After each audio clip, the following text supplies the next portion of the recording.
Hello and welcome to Tabletop 24 and welcome to another product opening. Today we have another starter deck from Disney Lorcana Rise of the Floodborn. This is one of 2 starter decks for the set, one of 5 total. This one is the Amethyst Steel one, and this will be featuring Merlin and Tiana. You can see down on the spine what you're going to get in there, but we're going to run through that in a little bit more detail. And you also got all the bits and the pieces that are on the back that will sort of tell you a little bit about the deck itself. So we are going to open this up and we're going to see what we're going to get in here.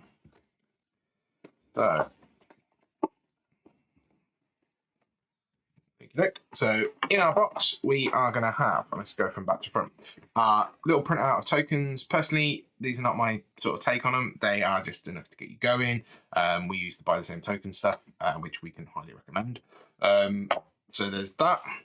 You're then going to have a playmat of sorts. It's kind of like a half printed fold out, just enough to designate where things should be. Get you used to sort of the layout of how everything is, which is quite a nice one. Then we have our quick start rules. I think are the same from set 1, and they'll run you through anything that you need to know about the game and get you going with the basics. But they're there if you need them. Then our 2 main things that we're going to have. We're going to have a booster pack, which we're going to come back to later, which is enough to bolster out your deck potentially with some extra nice cards. Hopefully we get something nice in here. And then we have our deck itself. That comes in this nice little wax paper. And we're going to open it up and see what we get. Now, as with all these starter decks, we will get our 2 sort of named cards in foil, I think it is. So we're going to get Merlin, which you can see there. Battle of Wits, whenever one of your other characters returns to your hand from play, this character gets +1 lore this turn. You've got enough to bounce a lot of stuff back to your hand. He's going to be quite powerful. Then we've got Tiana, which is our other namesake card from the front of the box. In foil, comes in with resist 2. And while this character exerted you and you have no cards in hand, opponents can't play actions. So they can lock people out, but it's very situational. So we've got our 2 namesakes here. Then we are going to go through the deck itself.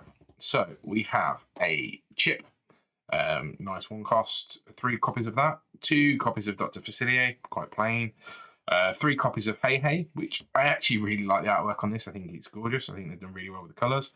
Then we have 3 copies of Cusco,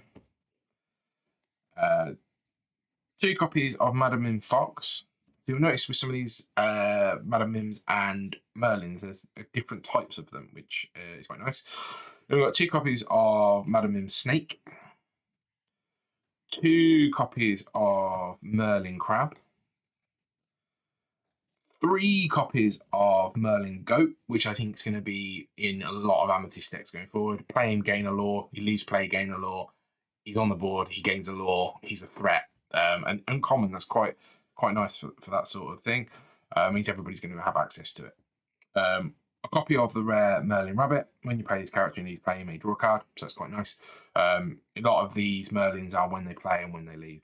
We've got 2 copies of the Merlin Squirrel, and he allows you to look at the top card of your deck. As you'll see with some of these cards in the deck, they are actually coming from set 1. So this freeze was from set 1. So it's nice that they're mixing in these cards, showing that they're using the synergies from other sets, trying to sort of entice you to look at both sets. Freeze exerting a character. And then follow that up with a I'm stuck. If they are exerted, they can't ready next turn, which could be keep your opponent off of the game. We've got 2 copies of Beast. Now we're into our silver set, so let's move these around a bit. So we've got 2 copies of Beast, Foreboding Recluse, 2 copies of Benja, 2 copies of Cinderella, 2 copies of Eli LaBeouf, 2 copies of Hercules, Hero in Training, a copy of Kronk, 2 copies of Lawrence. I found Lawrence, I play against Lawrence last night, and I think he can be quite an awkward character. So if he's got no damage on him, he gets +4. There's a 4/4 with questing for 2, which is quite hard to deal with. But as soon as he gets something on him, he's going to be a problem. He's not going to be a problem anymore. 3 copies of Lilo. So that's from set 1. 2 copies of Prince Eric from set 1. A Prince Naveen. A rare Huntsman. 2 copies of the Prince, he never gives up. 3 copies of Tiana.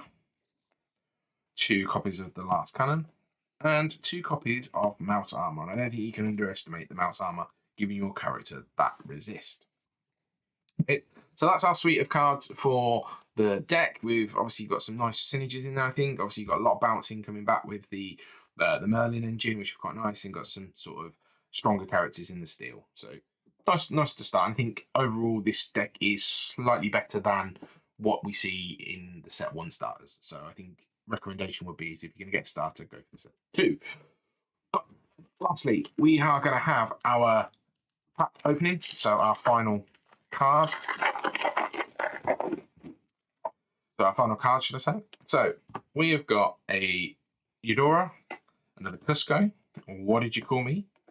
Improvise, a Cruella, another Benja, a Caterpillar, a Last Stand, a Binding Contract, a Rare Prince Charming, a Super Rare Cinderella, and a Rare Christopher Robin. So overall, not a bad pack. And we've got our mini art card. So yeah, overall, not a bad pack. Possibly would have liked to have seen a legendary in there, maybe. Would have been nice, but beggars and choosers. If you haven't done so already, please check out the videos on the channel. We're going to have some more Lorcana content coming up soon. And we will catch you next time. Take care.